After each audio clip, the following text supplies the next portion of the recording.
Gênesis 37.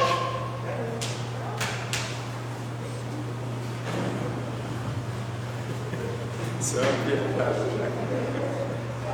Gênesis 37. Jacó habitou na terra de Canaã, onde seu pai tinha vivido como estrangeiro. Esta é a história da família de Jacó. Quando José tinha 17 anos, pastoreava os rebanhos com seus irmãos, ajudava os filhos de Bila, os filhos de Zilpa, mulher de seu pai, e contava ao pai a má fama deles. Ora, Israel gostava mais de José do que qualquer outro filho, porque ele havia nascido em sua velhice, e com isso mandou fazer para ele uma túnica longa. Quando seus irmãos viram que o pai gostava mais dele do que qualquer outro filho, odiaram-o e não conseguiam falar com ele amigavelmente. Certa vez José teve um sonho quando contou a seus irmãos, eles passaram a odiá-lo ainda mais. Ouçam o sonho que tive, disse-lhes: estávamos amarrando os feixes de trigo no campo, quando o meu feixe se levantou em pé e os seus feixes se ajuntaram ao redor do meu e se curvaram diante dele. Seus irmãos lhe disseram: então você vai reinar sobre nós? Quer dizer que você vai nos governar? E o odiaram ainda mais por causa do sonho do que tinha dito. Depois teve outro sonho, contou aos seus irmãos: tive outro sonho, desta vez o sol, a lua e 11 estrelas se encurvavam diante de mim. Quando contou ao pai e aos irmãos, o pai o repreendeu e disse: que sonho foi esse que você teve? Será que eu, sua mãe e seus irmãos viremos a nos curvar até o chão diante de você? Assim seus irmãos tiveram ciúmes dele. O pai, no entanto, refletia naquilo. Os irmãos de José tinham ido cuidar dos rebanhos do pai perto de Siquém, e Israel disse a José: como você sabe, seus irmãos estão apacentando os rebanhos perto de Siquém, quero que você vá até lá. Sim, Senhor, respondeu ele. Disse-lhe o pai: vá ver se está tudo bem com os seus irmãos e com os rebanhos e traga-me notícia. Jacó o enviou quando estava no vale de Hebrom, mas José se perdeu. Quando se aproximava de Siquém, um homem o encontrou vagueando pelos campos e lhe perguntou: que é que você está procurando?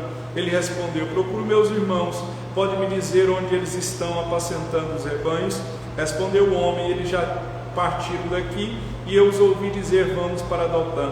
Assim José foi em busca dos seus irmãos e os encontrou em Dotã, mas eles o viram de longe e antes que chegasse planejaram matá-lo. Lá vem aquele sonhador, diziam uns aos outros. É agora, vamos matá-lo e jogá-lo num destes poços, e diremos que o animal selvagem o devorou. Veremos o que será dos seus sonhos.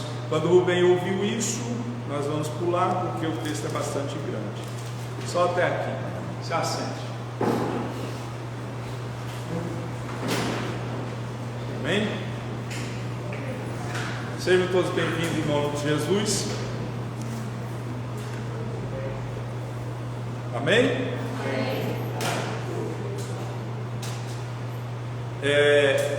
Vou dar alguns avisos bem rapidinho. Essa Santa Ceia de hoje, eu queria ter feito o que eu vou falar, mas eu esqueci. Eu quero fazer, não vou dizer todas, mais uma vez no mês, outra vez não, ceia com ceia. Deu para você entender? Ceia com ceia. Nós vamos nos organizar, cada um traz uma comida, depois da ceia nós vamos ceiar novamente. Ceia com ceia. Amém? Aí quando a gente tiver condição, a gente paga uma cozinheira, pode organizar a igreja, pôr mesa, pôr uma decoração para a gente ceiar e depois ter um jantar para a gente ter uma comunhão com o Senhor. Aí cada um ajuda como pode. Amém? Dando dinheiro, dando comida, dando o seu suor, dando a sua vida para a gente fazer isso, para a gente unir mais as pessoas. Amém? E como diz a minha filha Laura, ela disse: aí o povo vai para a ceia. E ela não estava mentindo. Segunda coisa, nós vamos fazer o Adorai, todos nós sabemos. Eu tenho compartilhado no grupo da igreja a arte que foi feita pelo Mateus para fazer a propaganda, né? E eu peço encarecidamente que todos vocês estejam compartilhando nas mídias sociais de vocês desde amanhã, desde hoje, que seja até o dia que vai acontecer o evento, para que outras pessoas possam ver. Amém? O tema da mensagem de hoje: a mão invisível da providência de Deus. Amém?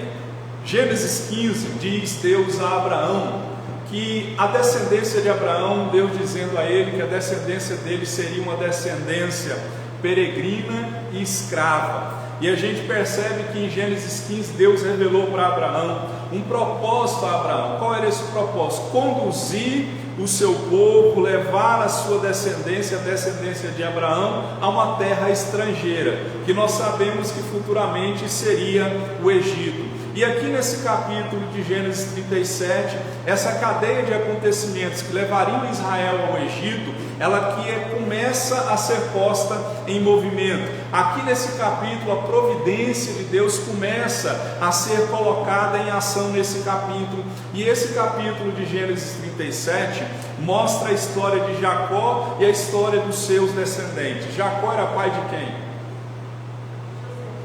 José. Nós acabamos de ler. Aqui esse capítulo mostra a história de Jacó, pai de José, e mostra as histórias dos descendentes de José. A gente percebe aqui que o ator principal do capítulo e da história desse capítulo aqui não é Jacó, que era o pai. O ator principal da cena que vai se desenrolar nesse capítulo aqui é o próprio José. José, ele é mencionado 2 vezes mais do que seu pai Jacó. Nos 14 capítulos que vão se seguir após Gênesis 37, José é mais mencionado do que o seu pai Jacó. Então isso mostra a importância que José teve na história, nessa cadeia de acontecimentos que começa a acontecer em Gênesis 37, até que a promessa de Gênesis 15, que Deus disse para Abraão que ele e a sua descendência seria peregrina na terra, mas o povo seria escravizado. Esse povo seria levado, tirado da sua própria terra, para ser levado para uma terra estranha, uma terra estrangeira. Então nessa situação, a mão de Deus fica evidente em cada história que vai acontecer a partir de Gênesis 37. A mão de Deus prevalece sobre as decisões das pessoas, porque Deus aqui, ele mostra que ele salva a família. Deus constrói um herói que foi José. Quem conhece a história de José sabe que ele foi um herói, foi um homem que fez a diferença, foi um homem que sofreu, foi um homem que sofreu várias e várias situações. Nós vamos falar nessa mensagem. Eu tenho que terminar essa mensagem, porque essa mensagem está valendo uma pizza. Vou te explicar por quê. São 10 páginas que eu tenho que falar. E a minha esposa e a Laura, a gente conversando, ela perguntou: já terminou? Eu falei: não está nem na metade. Isso na hora do almoço. Está nem na metade. Aí eu brinquei com a minha esposa, como eu brinquei com o Mateus uma vez: quer apostar que vai dar tempo? Se não der tempo, eu pago a pizza. Se não der tempo, ela paga a pizza. São 10 folhas. Será que dá tempo? São 9h30, 8h30. Hoje não dá pizza. De qualquer jeito, né? Ganha, como diz a Dilma, ganhando ou perdendo, ninguém vai ninguém vai sair perdendo. Vamos parar de conversa fiada, senão não dá tempo. Então, a gente percebe que por trás dessa história de José, que se inicia aqui, levando Deus, trazendo o povo, levando o povo ao Egito, a uma terra estranha, por trás dessa história aqui está um Deus de aliança, um Deus que cumpre promessa, um Deus que não é homem para mentir, um Deus que não é homem para se arrepender. Então a gente tem que analisar essa história bíblica, a não olhar o que está acontecendo agora, nesse dado momento na nossa vida, porque Deus tem um propósito em tudo. A providência divina, a mão de Deus, invisível aos nossos olhos, ela está agindo mesmo sem nós vermos, mesmo sem nós percebermos, porque em Deus tem um propósito em tudo que está acontecendo agora. Nós somos tendentes a olhar o caminho difícil, mas nós não olhamos para onde esse caminho difícil está nos levando. Se José parasse para olhar tudo que ele sofreu e não olhasse para a promessa que Deus havia dito a ele, ele não teria chegado até onde ele até onde ele chegou. Então muitas vezes nós estamos olhando o caminho difícil e estamos esquecendo aonde esse caminho vai nos levar. Esse caminho de dor, de sofrimento, de angústia, de tristeza vai nos levar a desfrutar da promessa que o Senhor nosso Deus nos fez. Então o que nós pensamos ser coincidência, na verdade é parte do cuidado de Deus. Eu sempre costumo dizer que com Deus não existe coincidência, existe cristocidência. Todas as coisas cooperam. Em tudo que acontece, Deus tem um projeto. Em tudo que acontece, Deus tem um plano, Deus tem um propósito. Então a gente percebe que através de José, nós vamos aprender que os planos de Deus, eles nunca vão fracassar, porque esse capítulo aqui começa a mostrar que a casualidade humana tem como pano de fundo a providência de Deus. Aquilo que a gente acha que é casualidade, que é coincidência, na realidade é a providência de Deus, porque a gente percebe que os passos de José, eles foram todos guiados pelo Senhor. Entenda uma coisa, que a sua vida não é um acaso do destino. Nós percebemos que aqui Deus está ordenando os acontecimentos na vida de José. Guarde o que eu estou dizendo. Tudo que está acontecendo com José e vai acontecer com José, Deus tinha um propósito.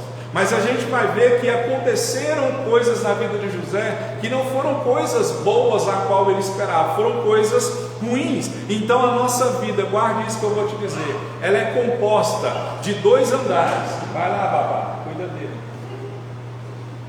Ele veio por causa de você. É o fã do Mateus. Amém? Lembra da pizza. A nossa vida, ela é composta de 2 andares. Quais são esses 2 andares? No andar de baixo, a gente percebe que nós pensamos que as coisas acontecem por casualidade.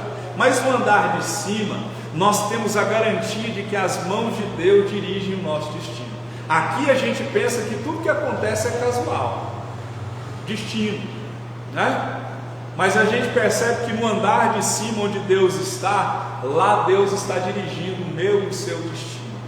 O seu destino não é, a sua vida não é um acaso do destino. Então as casualidades humanas, na verdade, elas são providências de Deus. E aqui a gente percebe que as casualidades que aconteceram na vida de José, elas não eram simplesmente algo do destino, algo casual. Deus tinha um propósito. Repita comigo: em tudo Deus tem um propósito. Amém? Então a gente percebe que Deus, ele pode intervir na vida de uma pessoa de tal forma que de um dia para a noite a tragédia pode ser transformada em triunfo. Em apenas um dia, o passado de dor, de vergonha, pode ser transformado em vitória. É só olhar para o final da vida de José. Num dia Deus mudou a vida dele, mas vamos ver o que ele teve que passar para isso acontecer na vida dele. Primeira coisa,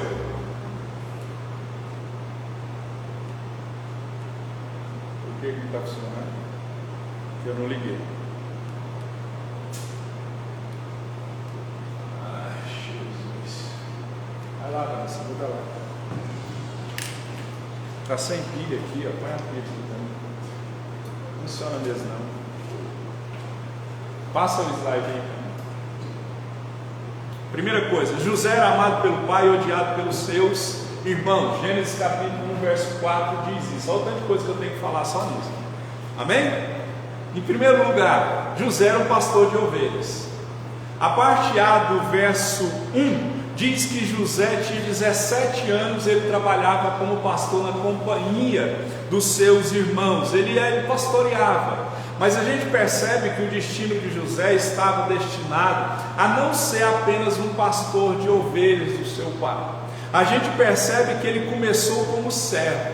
O grande problema do ser humano é que ele quer começar de cima para baixo, e com Deus e na vida em geral começa-se de baixo para cima. Antes de José ser o vice de Faraó, o segundo homem mais importante na face da terra, ele trabalhou como servo do seu pai, ele trabalhou como pastor de ovelhas na casa do seu pai. E a gente percebe em Mateus 25, diz que o Senhor respondeu da seguinte forma: muito bem, servo bom e fiel, você foi fiel no pouco, e eu porei sobre o muito, venha e participe da alegria do seu Senhor. Então nós temos que aprender a honrar ao Senhor nosso Deus aonde nós estivermos, seja numa posição alta ou seja numa posição baixa, porque muitas pessoas esperam para honrar Deus só quando estão em alta posição. Não, José ele já era servo, e era uma forma dele estar honrando a Deus.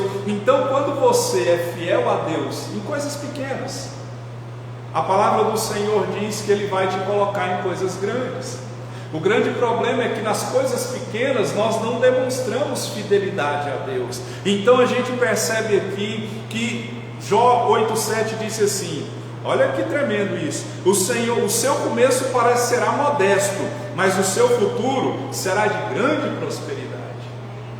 Então a gente percebe que as grandes pessoas, tanto nos dias atuais, quanto nos dias bíblicos, quanto os personagens bíblicos, eles começaram de baixo para cima, eles começaram sendo servos, eles começaram sendo pessoas pequenas. Então a sua fidelidade a Deus em pequenas coisas e grandes coisas, ela é recompensada pelo Senhor.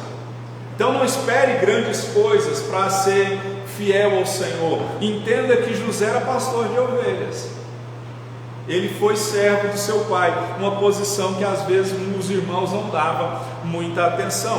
Em segundo lugar, José era um delator dos seus irmãos. O palavreado de hoje era o fofoqueiro e o X9, o cagueta. José era, porque o verso, a parte B, diz que José contava ao seu pai a má fama dos seus irmãos, porque não era fácil para José trabalhar com os irmãos dele, porque o caráter de José era diferente. A gente percebe que mesmo que José não soubesse, porque a Bíblia não dá entendimento que os irmãos de José faziam de errado, a Bíblia dá entendimento que apesar do que eles faziam, era algo que trazia má fama aos irmãos. Então a gente percebe que a atitude bisbilhotar a vida dos irmãos era fruto de um jovem imaturo. Ele tinha 17 anos. E José, será se ele tinha o direito de denunciar os irmãos? Será se ele não era apenas um dedo duro, adolescente? Porque José não tinha autoridade sobre os seus irmãos. Ele não tinha que prestar conta dos seus irmãos, do comportamento dos seus irmãos. Ele tinha que ficar na dele. Mas a gente percebe que ele ia para o campo, era para trabalhar, não era para espionar. Mas pelo contrário, ele estava indo, ao invés de trabalhar, ele estava espionando e trazendo o que acontecia no campo, sabe-se lá o que acontecia, o que seus irmãos faziam, que trazia má fama a eles. Certamente nós pensamos que José era um dedo duro, mas a gente vê que José não era um dedo duro, porque a atitude dos irmãos à frente mostrou que José estava certo. Então a gente percebe que a pergunta que fica hoje, para mim e para você, guarde isso, a pergunta que fica para nós é: nós devemos contar a verdade ou sermos omissos com a mentira? Devemos mostrar os erros das pessoas? Se você vê alguém fazendo alguma coisa errada, você vai alertar essa pessoa, tentando corrigir essa pessoa, ou vai ser omissa com essa pessoa e vai se sujeitar e quebrar os princípios de Deus juntamente com essa pessoa? A resposta para essa pergunta, se nós temos que contar a verdade, a resposta é sim. Mas você tem que fazer isso em particular, não espalhar o pecado dos outros. Vem aqui, senta aqui, eu preciso conversar com você. Você está errado. O caminho que você está levando, que você está trilhando, vai te levar à morte, vai te levar à tristeza, vai te levar à dor, vai te levar à separação, vai te levar à divisão, vai te levar à perda. Você tem que mudar. Em outras palavras, você tem que tomar vergonha na sua cara. José, ele estava fazendo praticamente isso, mas o faça em particular. A Bíblia, eu não me lembro o versículo, eu sei que é um dos evangelhos, Mateus, Marcos ou Lucas. A Bíblia fala sobre a pessoa que erra de forma quanto mais constante. A Bíblia diz assim: chama ele no secreto, corrige ele, dá um puxão de orelha nele. Ele não mudou, chama uma testemunha, corrige ele de novo. Ele não mudou, corrige ele na frente da igreja, aponta o dedo na cara dele. Eu estou aqui como pastor e tem alguém errado, eu já chamei no particular, já chamei com testemunha, não mudou, eu chamo a atenção na frente da igreja, eu aponto o dedo, digo assim, assim, assim, você tem que tomar vergonha da sua cara. A Bíblia diz: não mudou nenhuma dessas três formas, entrega ela, deixa ela que Deus vai cuidar dela. Mas ficar calado com relação ao erro das pessoas, isso não é papel de crente. O cristão tem um grande problema com Mateus capítulo 7. Sabe o que diz Mateus capítulo 7? Não julgueis, para que não sejais julgados. Aí nós pensamos que esse versículo nos dá embasamento para ficar calado com o erro dos outros. Não. Se eu ver você errado, eu vou te corrigir. Se você me ver errado, você tem o direito, o seu dever e a obrigação de me corrigir, mediante a santa e gloriosa palavra de Deus. É esse o julgamento que nós podemos fazer, porque nós pensamos que esse julgamento é o julgamento que vai levar para o céu ou para o inferno. Esse só Deus pode fazer. Mas esse julgamento que Mateus 7 está dizendo, é eu pegar você e puxar a sua orelha pelo seu erro e vice-versa. Deu para entender? José era delator dos seus irmãos, porque ele via que estava errado e ele queria com certeza o bem dos seus irmãos, e ele contava para o seu pai. Um lado tem um lado do X9, né? Mas mostra também que ele não era omisso, ele não se misturou com os irmãos dele. Quem falou aí? Não compactuava, isso, obrigado. Ele não compactuava com os erros dos irmãos. Quem sabe ali ele tinha uma boa intenção de contar para o pai, no pensamento dele ele conta para o pai, e o pai corrige os filhos. Mas os irmãos de José não entenderam assim. Amém? Então a lição que fica para mim e para você é: faça, corrija as pessoas, converse com as pessoas, mostre o erro, mas o faça em particular. Não espalhe pecado dos outros, porque todo mundo é pecador. Segunda coisa, José era o filho predileto do pai. José, ele era primogênito da esposa de Jacó, e além de ser filho da velhice de Jacó, o último primogênito, né? A gente percebe que Jacó era diferente em caráter e atitude, e tudo isso contribuiu para que José fosse mais amado por seu pai Jacó. Só que não houve prudência do seu pai Jacó em ter preferência por um filho em negligência em detrimento do outro. Eu não posso amar mais o Mateus do que a Laura e vice-versa. Você não pode amar mais a Antonella do que ele, ou ele do que ela. Não pode ser assim, porque a gente percebe que além de fazer questão de mostrar, além de mostrar que amava mais Jacó, a gente percebe que ele, que amava José, que Jacó fez questão de tornar público o amor que ele tinha, o favoritismo que ele tinha por José, porque ele foi presenteado diante de todo o povo por uma roupa. A Bíblia diz uma túnica de várias cores, uma túnica, algumas traduções dizem uma túnica talar, né? E essa túnica, essa vestimenta, ela era usada apenas por governantes ricos. Imagine você, um pastor de ovelha, vestindo uma roupa de rico, de um governante rico, indo trabalhar. Não era uma roupa para ser usada, porque tem roupa que a gente costuma dizer que é a roupa de ver Deus, né? Aquela roupa que você veste domingo, você vê Deus, você ir para a igreja.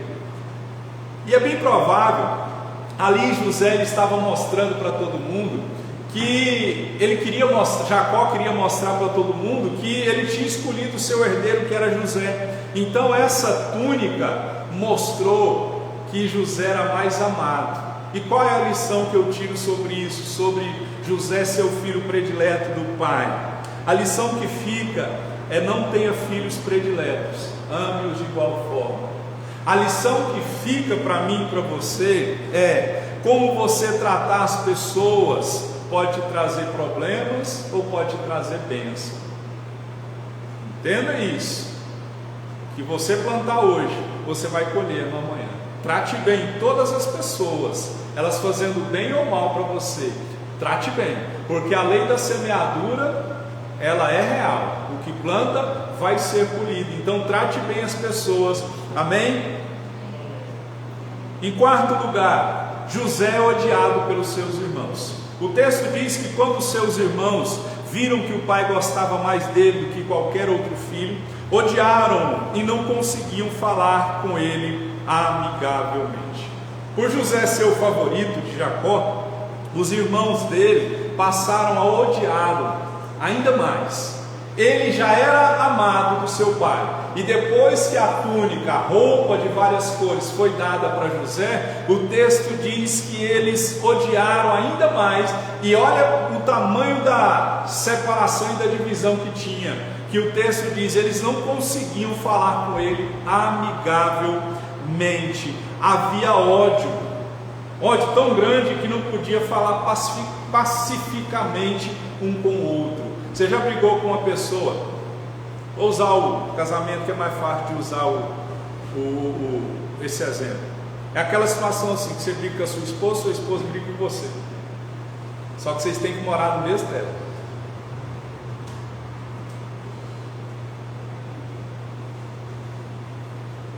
Lá em casa eu e minha esposa ficam calei do silêncio, ninguém nem olha para a cara do outro para brigar. Eu não sei ainda de vocês, mas eu tenho certeza que vocês já brigaram. É o que acontecia. Eles não podiam, eles estavam odiando tanto. É igual o pastor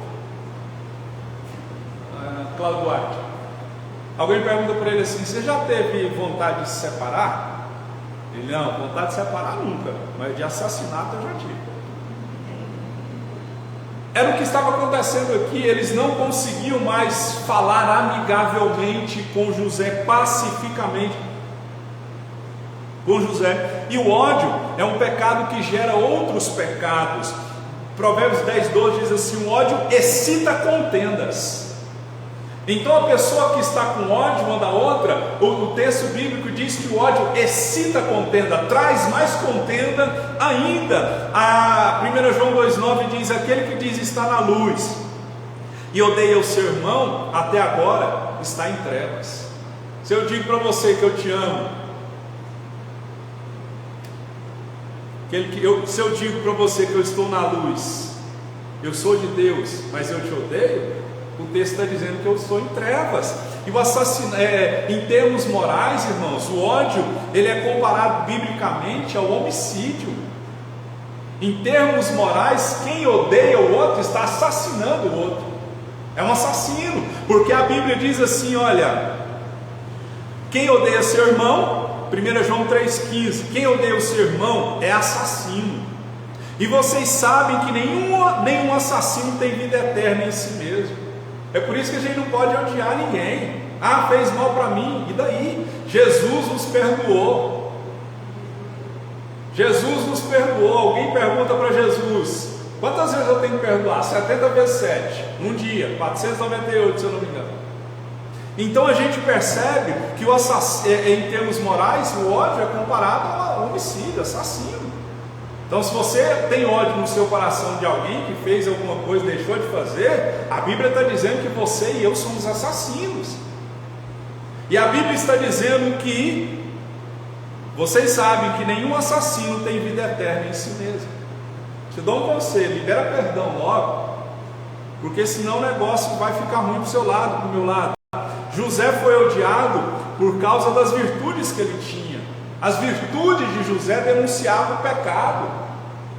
A luz de José denunciava as trevas que havia nos irmãos dele, e a prontidão que ele tinha de obedecer ao pai mostrava para os irmãos dele que ele era desobediente, que eles eram desobedientes. Então o sucesso de José para os irmãos deles era fracasso, porque José era visto como um concorrente, não como irmão. E a lição que eu tiro aqui: não odeie ninguém, mesmo que você seja odiado por eles, apenas ame e perdoe. Essa é a lição desse pedaço aqui. José é odiado pelos seus irmãos. A lição para mim e para você: não odeie ninguém, mesmo que você seja odiado por essa pessoa. Apenas ame e perdoe essa pessoa. Difícil? Muito. Impossível? Não. Então, te deixo um conselho: o ódio gera outros pecados. Um abismo vai chamar outro abismo. Outra coisa, os sonhos que José teve despertaram inveja nos seus irmãos, porque José era um sonhador, né? José era um sonhador. As pessoas, um escritor disse assim: as pessoas que insistem em contar seus sonhos são os terrores à mesa do café da manhã. Quem insiste em contar o seu sonho, ele é um terror na mesa de café da manhã. Porque José teve dois sonhos que foram metafóricos e em forma de parábola. Eles tiveram a mesma estrutura e eles tiveram a mesma mensagem, porque foram dois sonhos, mas esses dois sonhos tiveram o mesmo significado. Qual foi o primeiro sonho que José teve? Está vendo ali do lado o feixe? Achei essa imagem interessantíssima. O primeiro sonho que José teve do seu feixe e dos feixes de sua família. Porque José, quando ele levanta de manhã, ele conta o seguinte sonho: enquanto ele estava atando os feixes no campo, o seu feixe se levanta, fica em pé, e os feixes de seus irmãos se inclinavam perante o dele. O que você entende com isso? Quem interpretou os sonhos foram os irmãos dele. Os irmãos dele pensou: você está pensando que você é quem, filhão? Baixa a bola aí, nós nos prostrarmos diante de você? Você está achando que você é quem?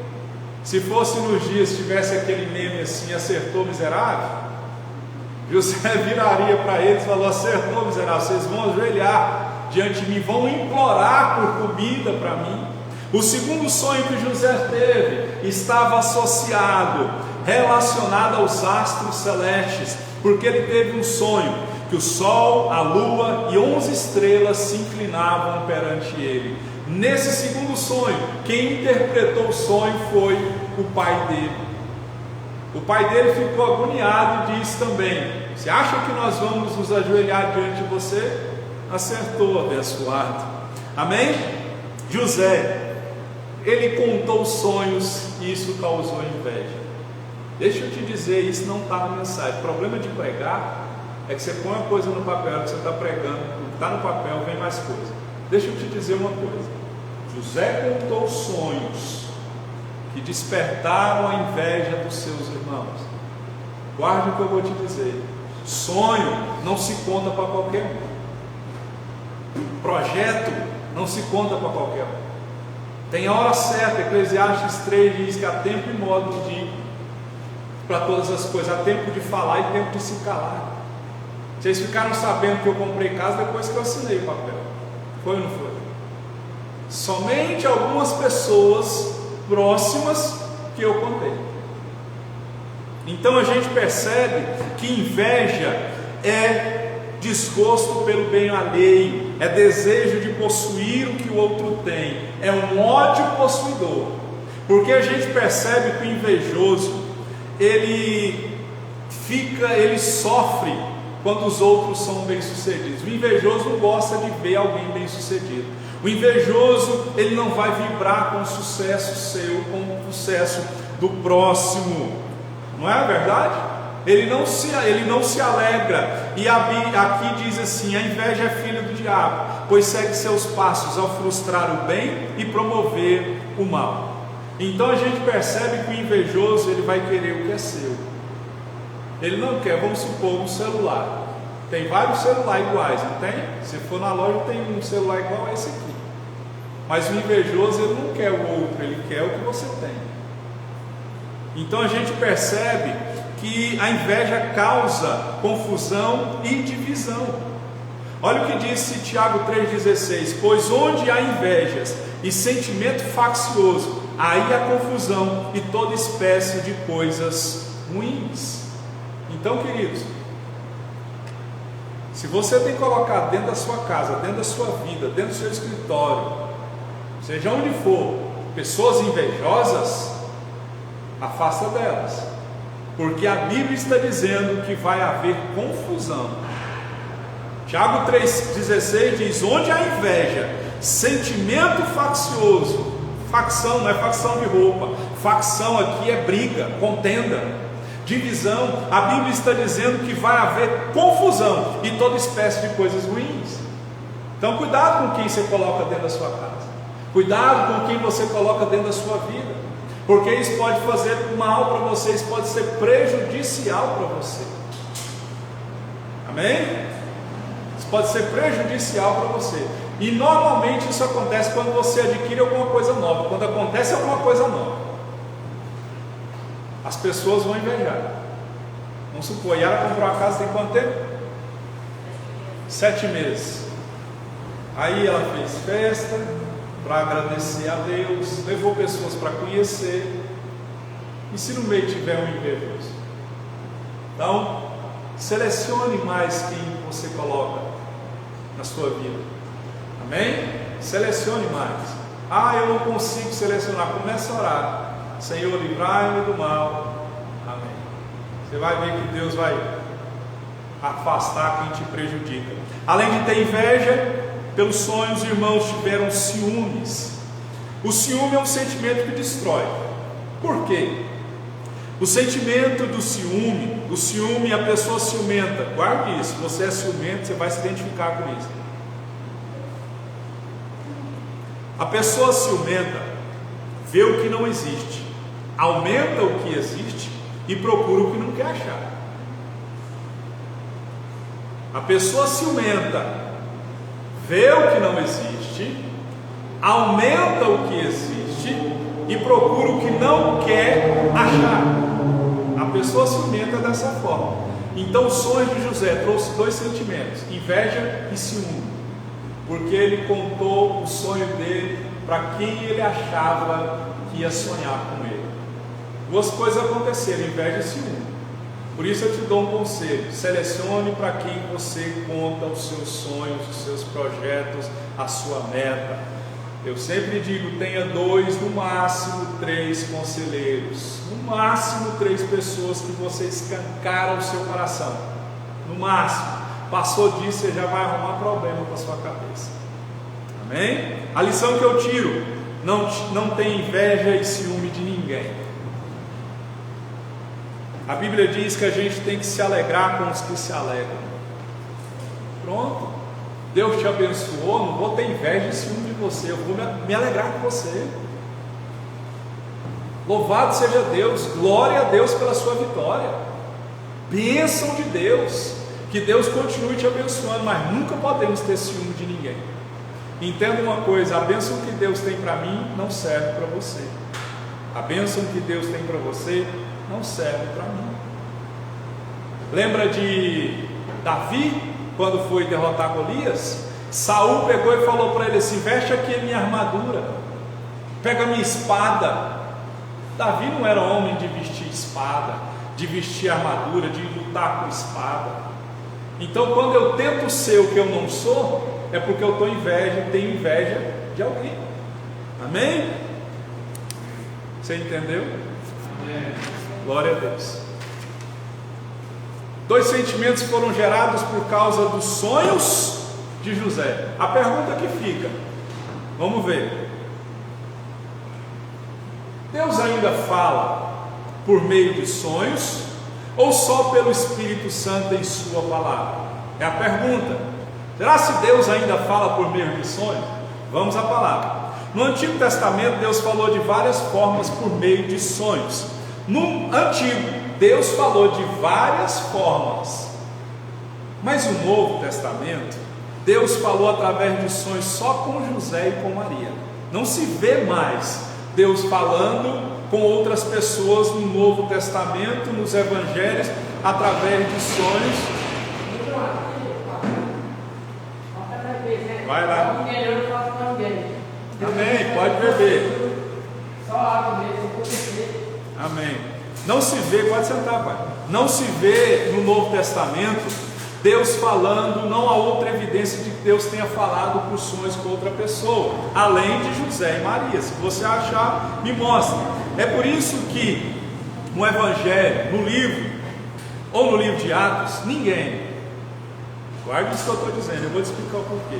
Ninguém recebeu orientação divina através de sonhos, ninguém, além de José e Maria, ninguém. Por isso, guarde o que eu vou te dizer, nós temos que ter cautela quando alguém afirmar ter tido sonhos com orientações para si mesmo ou para outras pessoas.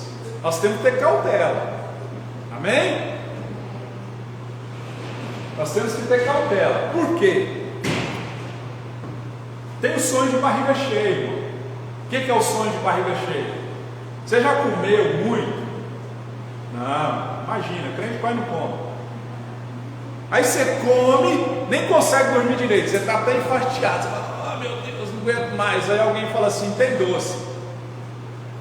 Aí você fala, opa, tem um espacinho do doce, não é? Aí a gente vai, dorme, tem sonho. Aí eu vou, durmo, tenho sonho com a Vanessa, sonho com a minha esposa, sonho com o Mateus. Aí eu levanto e falo, Deus falou comigo, ou Deus falou comigo. Será se foi Deus? Tem um outro sonho também que pode ser induzido. Como que é o sonho induzido que eu digo? Eu converso com a Vanessa conta o problema dela, conta o sonho dela, conta a vida dela, eu fico sabendo. E aquilo fica na minha mente, fica no meu coração. Eu vou dormir, eu vou sonhar com o que ela me falou. Aí eu levanto no outro dia, Deus falou comigo. Será se foi Deus que falou?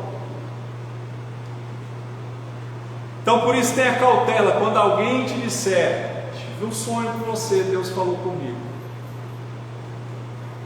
Deus é soberano, Ele pode usar sonhos para realizar a sua vontade, para falar com alguém. Ele pode até fazer isso, caso não haja outro meio. Mas a maneira habitual de Deus falar comigo e com você nos dias atuais é pelo Espírito Santo nos ensinando a palavra. A maneira habitual de Deus falar hoje, Bíblia. Augusto Nicodemos diz que ao ouvir Deus falar em voz alta, leia a Bíblia em voz alta. Deus vai estar falando com você. Então, tem muitas igrejas aí que vivem muito emocionalismo, esquece da centralidade da palavra de Deus. Eu fiquei vendo uma mensagem, uma live de uma pastora aí, que eu já preguei lá muitas vezes. Deixa eu ver aqui.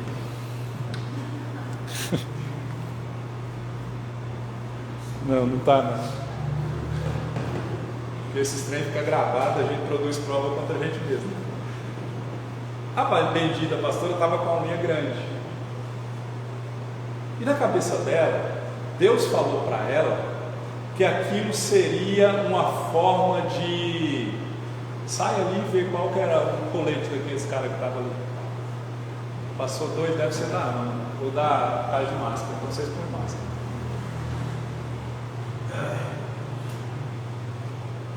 Tudo para atrapalhar minha pizza, né? Oxe, o negócio tá que tá. Porque passou 2 homens ali de colete, deve ser alguma fiscalização de alguma coisa. Normalmente eles passam onde tem igreja, aqui nunca passou. Eu falava de sonhos. Deus é soberano para usar sonhos para realizar a sua vontade, caso não haja outro meio. Falar da pastora, né? Da unha. E ela, na cabeça dela, ela disse que o Espírito Santo de Deus falou com ela que ela tinha que cortar aquela unha, porque senão ela não ia para o céu. Ela disse que foi no médico e uma senhorinha lá pediu para ver a unha dela e ela ficou envergonhada porque a unha dela estava grande. Deixa eu ver sua unha. Mostra sua unha para mim, faz assim. As mulheres fazem assim. Deixa eu ver quem é pecador aqui. Vai para o céu de jeito nenhum com essa unha. Passa nem na porta. Preta ainda. Com tatuagem que ela seguiu, começou falando de tatuagem. Não vai não, viu? Você tatuagem no braço? Ih, sua mãe vai não, viu, menina? Aí, ó. Outra pecadora. Não vai para o céu de jeito nenhum. Brincadeira, tá? Então a maneira habitual de Deus falar conosco não é sonhos. Ele pode usar várias formas sábias, caso não haja outro meio. Um exemplo: você está lá no meio do mato, não tem Bíblia, ele pode usar um sonho. A pessoa que está lá numa cidade onde não tem Bíblia, Deus pode usar um sonho, pode usar uma visão, pode usar uma mula para falar, como falou com Balaão. Mas na maioria das vezes, nos dias atuais, é pelo Espírito Santo nos ensinando a palavra. Então, quer ouvir Deus falando com você? Vai ler Bíblia. Amém? Vai ler Bíblia. Outra coisa: José é enviado por seu pai. Como José, como Jacó, era também pastor de ovelhas, e por ele ser pastor de ovelhas, ele tinha muitos rebanhos. O que aconteceu? Os irmãos de José estavam apacentando as ovelhas, e a gente percebe que José foi enviado por seu pai Jacó para saber notícias dos seus irmãos, porque a gente percebe que mesmo, isso é interessante, nós acabamos de dizer alguns tópicos atrás, que José era odiado por seus irmãos, e o seu pai Jacó sabia disso, porque o pai sabe o que está acontecendo com os filhos, o pastor sabe o que está acontecendo com as ovelhas, né? Eu falo para vocês que eu sei quem vai vir no domingo pelo Instagram da pessoa, pelo horário que a pessoa posta a foto. Um exemplo: postou a foto num clube, 4h30, 5 horas da tarde, domingo, o culto começa às 7. Vai dar tempo de ir em casa, tomar banho e vir para a igreja? Então o pastor fica sabendo. Eu sei de você e eu estou de olho. Por onde você anda, estou de olho. Amém? O pastor Augusto Nicodemo diz que o papel do pastor é não deixar que os seus fiéis pequem com sucesso. Meu papel é te vigiar, para que você vá para o céu. Me vigia também, porque eu sou pecador. Amém? Então a gente percebe que José foi levado a ter notícia, para ter notícia dos seus irmãos, pelo seu pai Jacó, mesmo ele sabendo que Jacó, que José era odiado pelos seus irmãos, ele foi enviado. Talvez Jacó tivesse o intuito de pacificar a situação. Às vezes na cabeça do pai Jacó, ele pensou que os laços de sangue ia superar as diferenças que os filhos tinham uns com os outros, mas mesmo ele sabendo, mesmo José sabendo de tudo isso, que os seus irmãos tinham ódio e ciúme, ele obedece o pai, ele não hesita em obedecer. O verso 13, Jacó disse assim: quero que você vá até ele. Sabe qual foi a resposta de José? Sim, Senhor, respondeu ele. Ele poderia ter inventado desculpa, ele poderia ter inventado motivo para não ir, mas apenas ele obedece.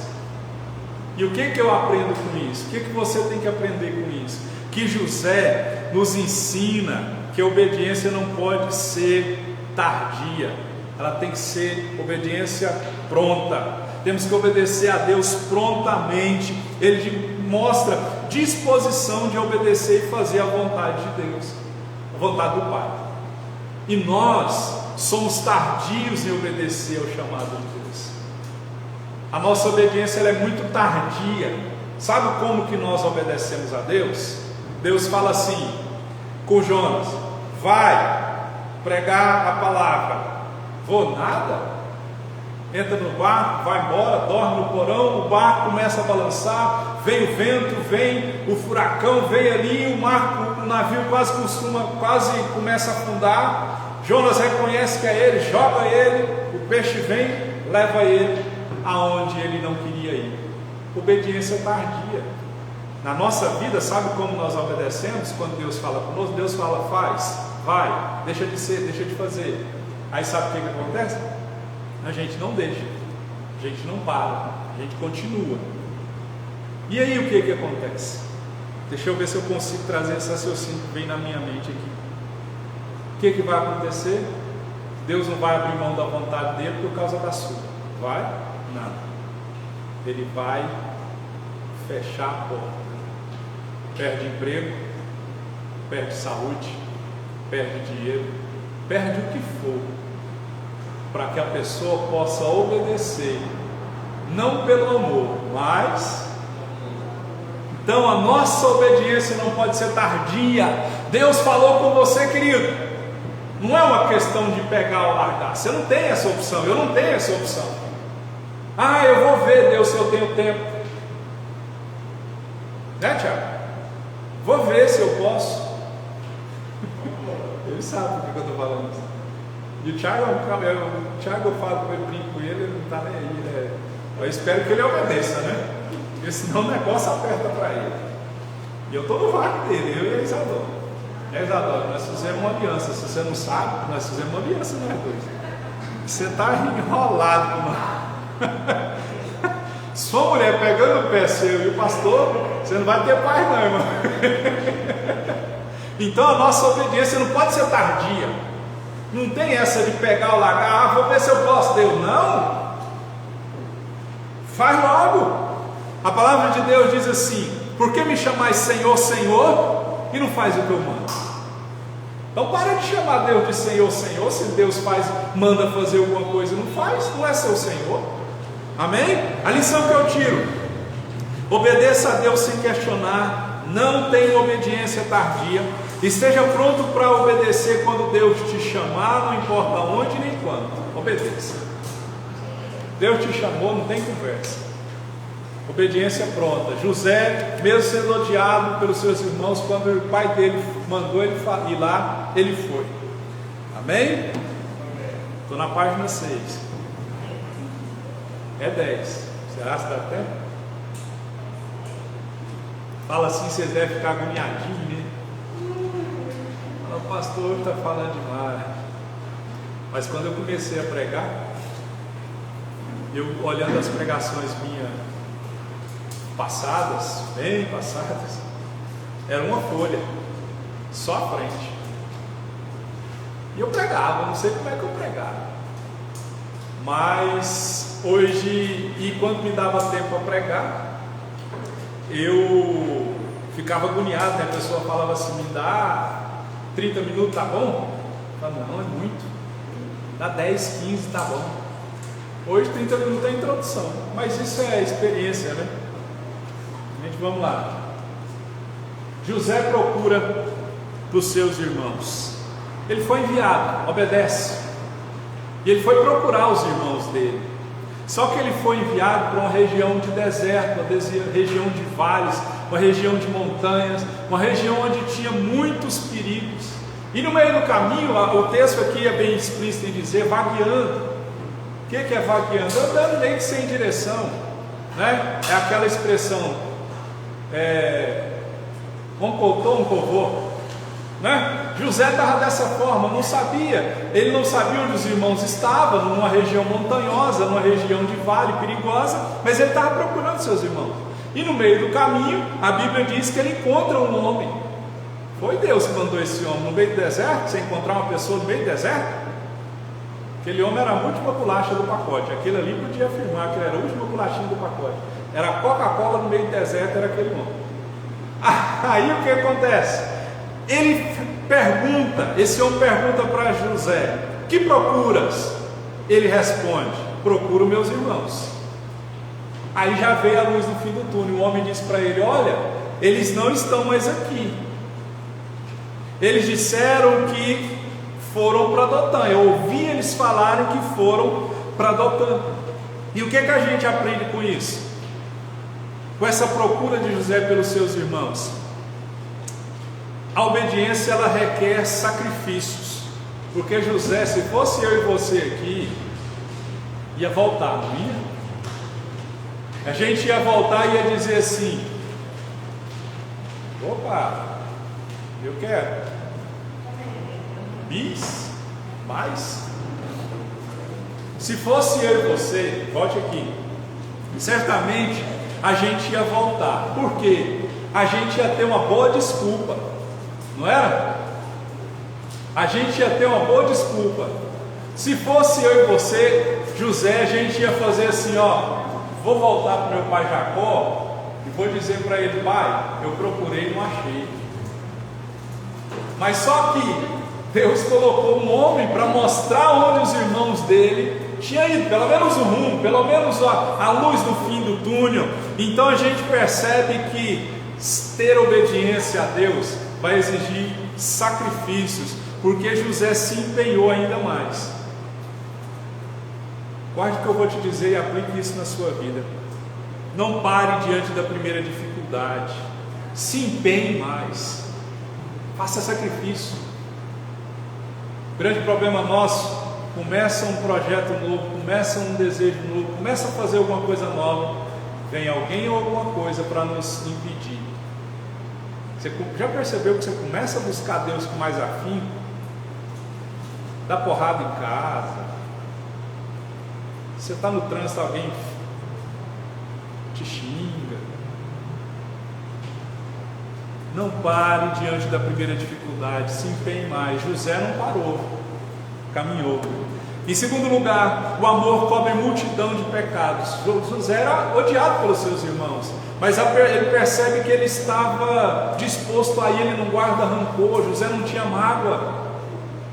Olha, quem guarda rancor e mágoa no coração adoece fisicamente. Perdoe. Em terceiro lugar, o caminho da obediência vai sempre nos levar além para fazer a vontade daquele que nos envia, porque a gente vê que Dotã é um lugar perigoso, e a obediência, quem obedece não para, quem é obediente não desiste, quem é obediente não recua, quem é obediente sempre vai avançar mais e mais. Cadê meu chocolate? Estou brincando, minha filha, pode ir. Vai e não peques mais. Eu não posso comer não, meu filho, eu estou brincando. Está passando lá, ela come por mim. Amém? Qual é essa lição da procura de José que eu acho aqui? Primeira lição: não pare. Olhe para a pessoa do seu lado, não pare, continue. Segunda lição que eu guardo aqui: não guarde rancor, perdoe. Terceira lição: cumpra com o seu chamado. Amém? Então, se Deus te mandar fazer alguma coisa, faça. Estou na sétima. É porque tem ceias. Se fosse tempo normal, já deveria ter parado. Mas ninguém vai ganhar, ninguém vai perder. Não vai dar tempo mesmo. Domingo que vem eu termino e eu vou pagar a pizza. Vamos ficar de pé?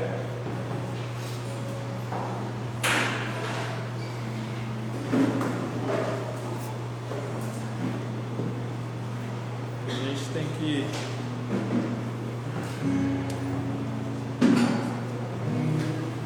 lembrando que a mão invisível de Deus, a providência divina estava guiando José, mesmo quando ele foi odiado, mesmo quando ele foi vítima de conspiração, mesmo quando fizeram tudo contra José, a mão de Deus estava agindo na vida de José.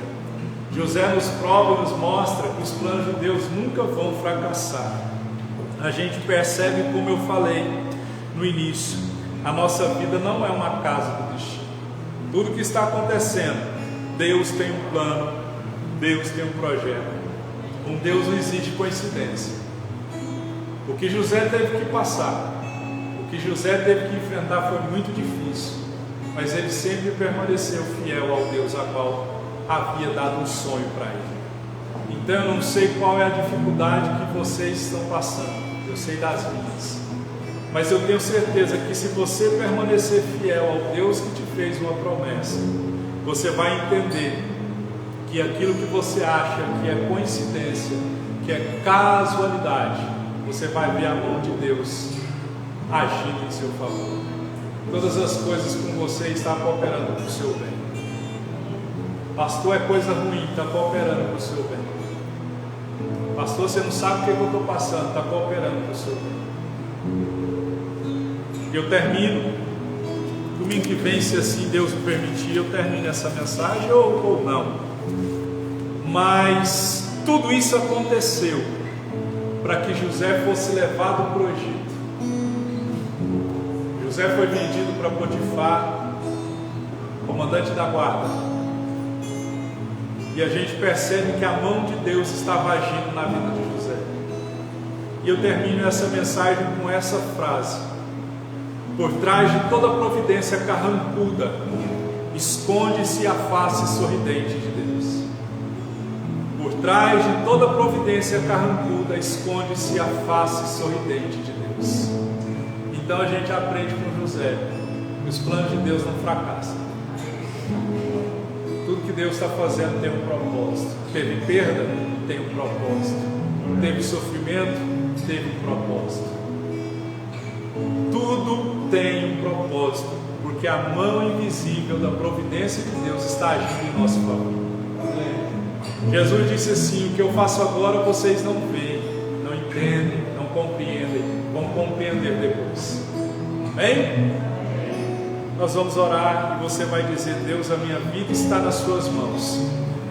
Eu posso estar sofrendo, aflito, angustiado, não sei o que está acontecendo e por que está acontecendo, mas hoje eu entendi que o Senhor tem um projeto e um propósito em tudo isso.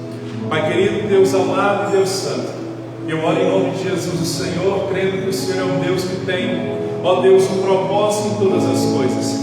Entendemos que as casualidades que parecem ser humanas, na verdade são providências do Senhor. Aquilo que nós achamos, ó Deus, ser a casa do destino, é a face sorridente do Senhor sorrindo por trás de uma providência carrancuda. José foi odiado, foi vendido, foi escravizado, foi jogado dentro de uma cisterna. Ó Deus, esse homem sofreu tudo que, ó Deus, um homem poderia sofrer naquela época, mas ele entendeu e compreendeu que aquilo que estava acontecendo é porque o Senhor queria exaltar o seu povo, é porque o Senhor queria, ó Deus, que a promessa do Senhor se cumprisse. Por isso, ó Deus, nos ajuda a guardar o nosso coração, porque muitas vezes na hora do sofrimento, da dor, da dificuldade, da solidão, da perda, nós não conseguimos ver a face sorridente do Senhor. Nós só olhamos, ó Deus, a face carrancuda, ó Deus, que está acontecendo em nossa vida, mas nós percebemos que todas as coisas cooperarão para o nosso bem.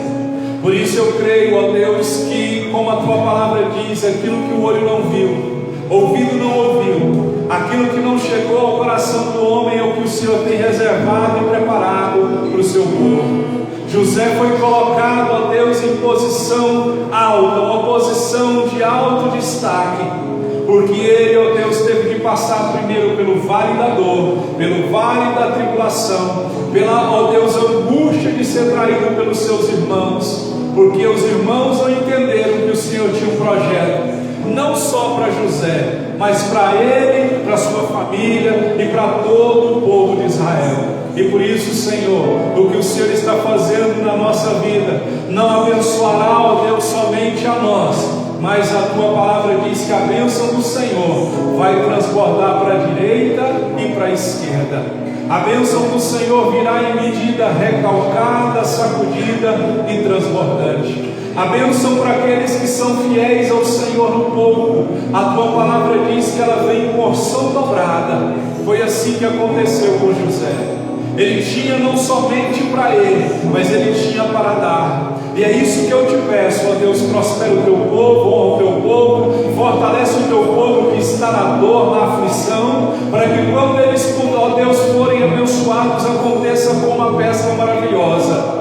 Pedro teve que chamar gente para puxar a rede, tanto peixe que havia na rede de Pedro. E eu peço em nome de Jesus que a bênção do Senhor transborde para a direita e para a esquerda, que nós tenhamos para dar e não para pedir, que nós sejamos cheios de tal forma do Teu Espírito Santo, que nós tenhamos para dar e não para pedir, e que o Teu povo, ó Deus, tenha um coração manso, um coração humilde, um coração obediente, um coração que não murmura contra o Senhor, porque na hora da dor nós somos tentados a murmurar, na hora da dor nós somos tentados a fugir, a sair da posição de dor e sofrimento, mas muitas vezes é a vontade do Senhor que tem que prevalecer, e nós oramos no nome de Jesus te pedindo: tira a força da nossa fraqueza, porque muitos aqui ainda não chegaram na alta posição que esperam. Muitos aqui ainda estão sofrendo, estão plantando, sem saber quando irão colher. mas nós temos certeza que a colheita com o Senhor ela é certa, e quando ela vem, como eu acabei de dizer, ela vem e transborda para a direita e transborda para a esquerda. Tua palavra diz: finca bem a estaca, porque a bênção vai transbordar na sua tenda, tanto para a direita quanto para a esquerda. As pessoas vão ver e vão saber que o Senhor é Deus sobre a sua vida. Anai, Sabáquia, Séria, Andecou, Agai, Sabáquia. As pessoas vão olhar e vão dizer: como tu alcançou? E tu vai sentar com ela e vai dizer: foi o sofrimento que eu suportei, foi a dor que eu suportei. Anai, Kei, Sabáquia, Agai, Ramam, Toká, Sabáquia, Séria, Andecai. E você vai contar toda a sua dor, toda a sua agonia de alma, e vai dizer: em toda dor, em toda agonia que eu sofri, Deus estava comigo. Ele me sustentou nos momentos de dor e de aflição. Ele estava comigo quando todos haviam me deixado. Ele me sustentava quando eu não tinha mais força e não tinha ânimo. Anai, Vaque, Asebe, Andecou, Arrasta, Vaque, Acai. E a pessoa que vai ver o seu sucesso, ela vai se prostrar diante de Deus e vai dizer: eu quero esse Deus. Em nome de Jesus, eu oro abençoando o teu povo, Senhor.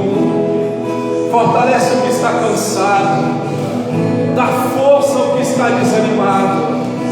Não deixe o teu povo desistir no meio da caminhada, porque José não desistiu. Em nome de Jesus eu oro, e que a nossa vida possa ver a mão invisível do Senhor, através da providência divina do Senhor agindo em nosso favor, porque o Senhor está agindo, mesmo nós não vendo, o Senhor está agindo. Isso é fé. Eu não vejo, posso não sentir. Oh glória. Posso não tocar, mas eu creio. Eu creio. Eu creio. Eu creio que Deus está cuidando de nós.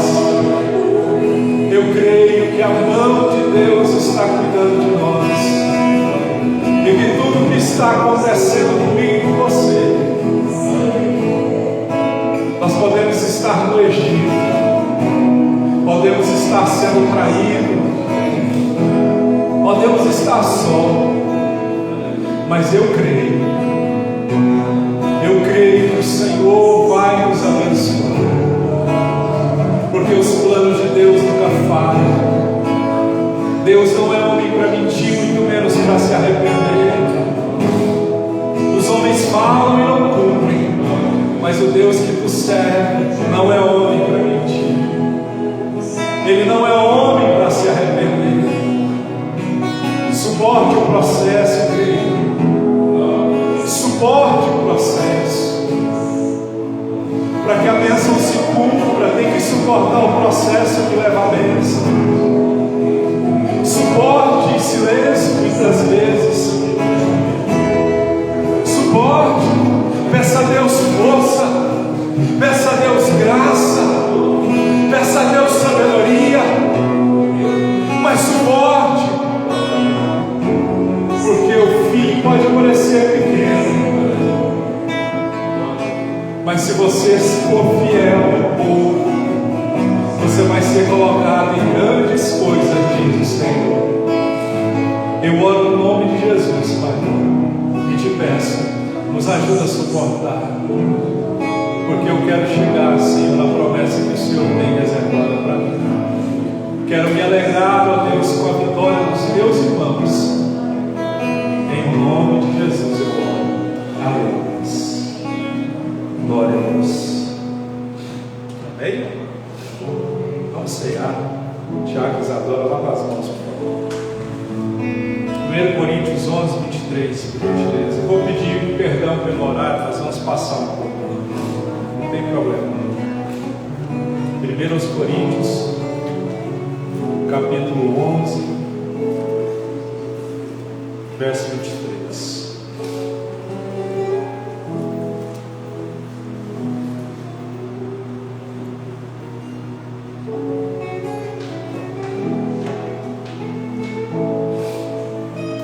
Pois recebi do Senhor o que também lhes entreguei, que o Senhor Jesus, na noite que foi traído, tomou o pão, tendo dado graças, partiu e disse: isto é o meu corpo, que é dado em favor de vocês.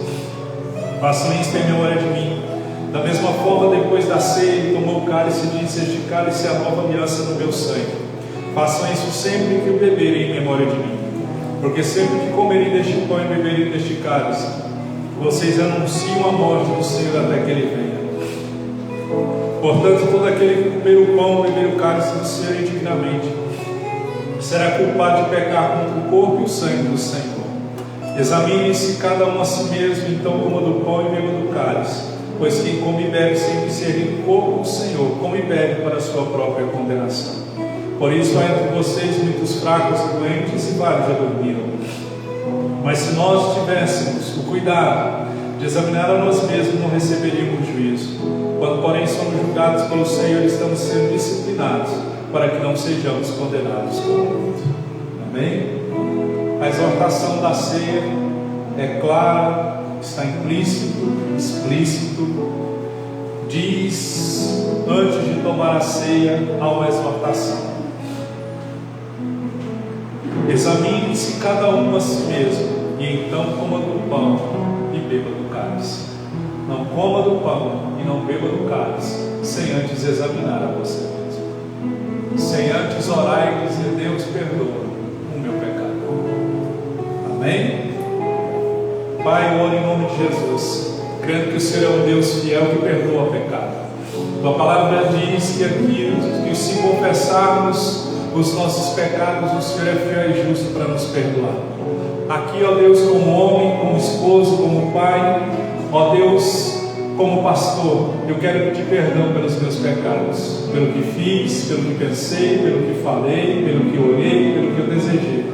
Eu quero te pedir perdão. Perdoa, porque eu não quero ser réu do corpo do Senhor, não quero ser culpado do corpo do Senhor, porque essa é a razão de muitos já terem morrido, e essa é a razão de muitos estarem doentes, porque comem e bebem sem examinar a si mesmo. Que o Senhor nos perdoe e nos dê graça, e nós apresentamos esses elementos ao Senhor no nome de Jesus. Eles irão partir, caso queiram, senta, e nós vamos cantar ao Senhor nosso Deus.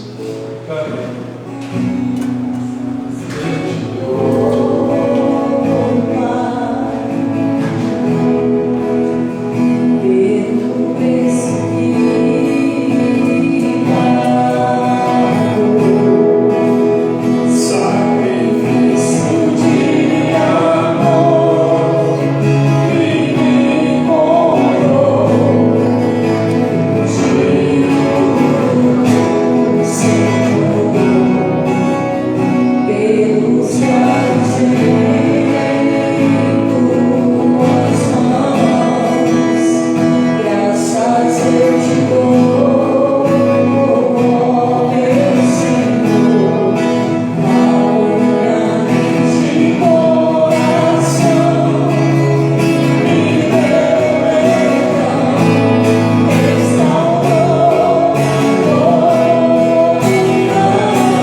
Isto é o meu corpo que é dado em favor de vocês. Façam isto em memória de mim. Todos com um lugar.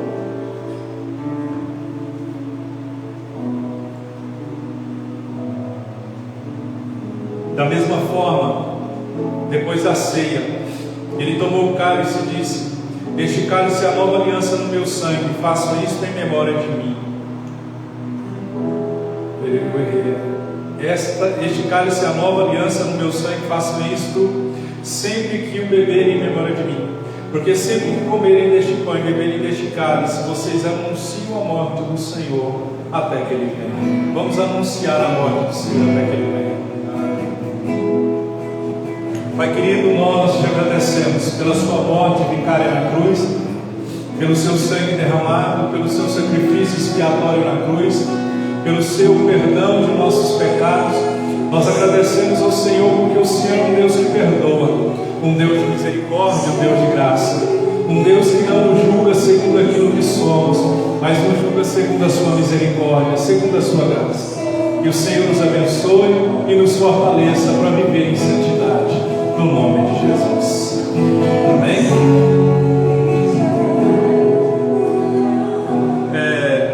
Um recado com louvor, Mateus, Vanessa e Laura. Antes de começar, nós, como é que fala? Ofertares, irmão. Um recado para vocês três.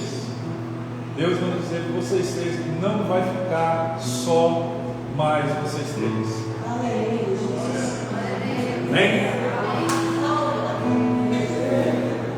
Vamos dizimar e ofertar em nome de Jesus.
Bendizemos o seu santo nome.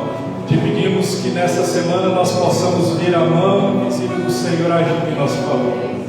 Que onde nós formos, o Senhor esteja agindo. Onde tocarmos, seja o Senhor tocando. Onde pisarmos, seja o Senhor pisando. Onde formos, seja o Senhor conosco. Eu abençoo a semana de cada um e que cada um tenha uma semana cheia de paz e prosperidade. É o que nós te pedimos, no nome de Jesus. Amém? Está terminado em nome de Jesus. Vá na paz do Senhor. Tenha uma semana de vitória.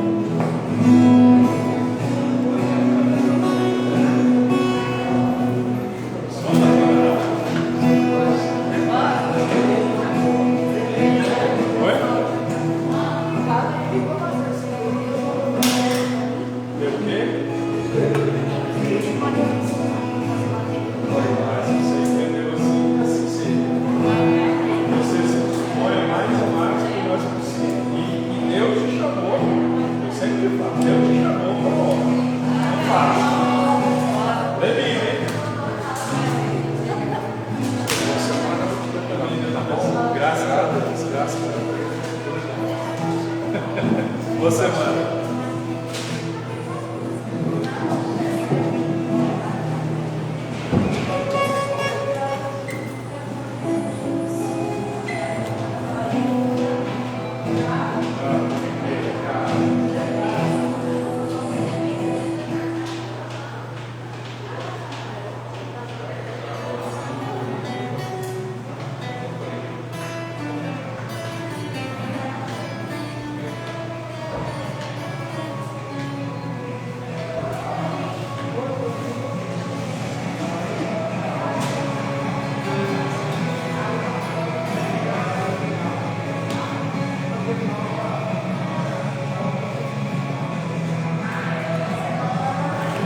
Tchau, vai com Deus. Pai do Senhor.